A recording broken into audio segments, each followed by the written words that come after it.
दुपारच्या 3 वाजले ते ऊन बघा किती आहे.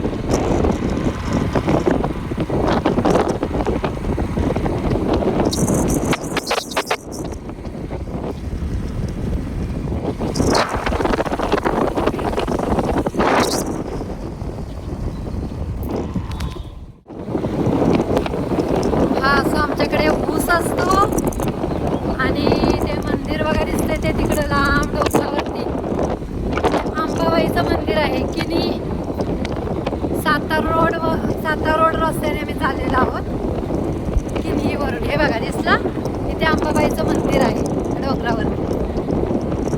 हे बघा त्या डोंगरावर असं डोंगर आहे आणि हे आमचं गाव आहे ना, हे इकडं त्या डोंगराच्या तिकडे आहे पलीकडे.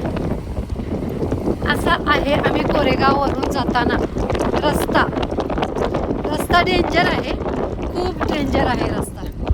तुम्ही बघितलं ना, हे बघा किनी. तर हे किनीचा डोंगर आहे आणि अंबाबाईचं मंदिर आहे. असे गावचे लोक. हे बघा दिसलं फर्स्ट अंबाबाईचं मंदिर दिसतंय. आम्ही तिथं वरती जायचो, मस्तपैकी दर्शन करायचो. 5 दिवस यात्रा असते मंदिरावरती, आहे की नाही रे?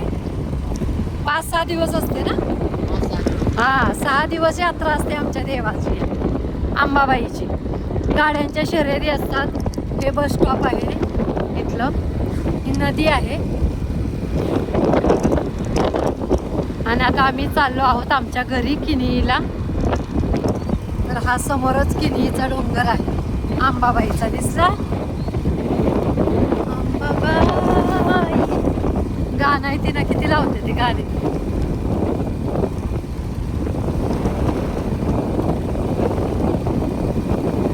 असं आहे.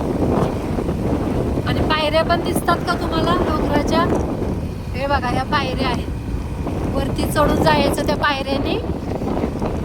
जेजुरी सारखंच मंदिर आहे. वरती खूप पटांगण आहे, मस्त सोयी आहेत. एक कवटाचं झाड आहे, ते झाड दिसतंय ना, ते कवटाचं झाड आहे वरती अंबाबाईच्या इथे. तुम्ही कधी इकडे या भागाला आलात तर नक्की भेट द्या.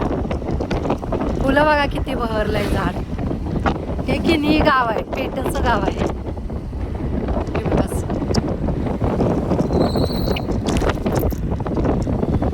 तर मिनी ब्लॉग संपवत आहे आम्ही. हे किनी गाव आहे इकडे आणि इकडे मंदिराला जायला आहे. इथं मोठं सरकारी हॉस्पिटल आहे आमच्या गावचं. हे बघा हे सरकारी हॉस्पिटल आहेत किनीचे. आमच्या तिथे ना हे किनीचं दवाखाना आहे, मोठं हॉस्पिटल. तर जे पण गावात गोरगरीब कोणी आहेत ना, त्यांच्यासाठी डिलेवरी हो असो काहीही असो, तर सरकारी दवाखाना म्हटला की किनीला तर इकडे येतात सर्वजण. आणि हा अंबाबाईचा डोंगर आहे मंदिर. Okay bye. आता मी माझा मिनी ब्लॉग संपवत आहे.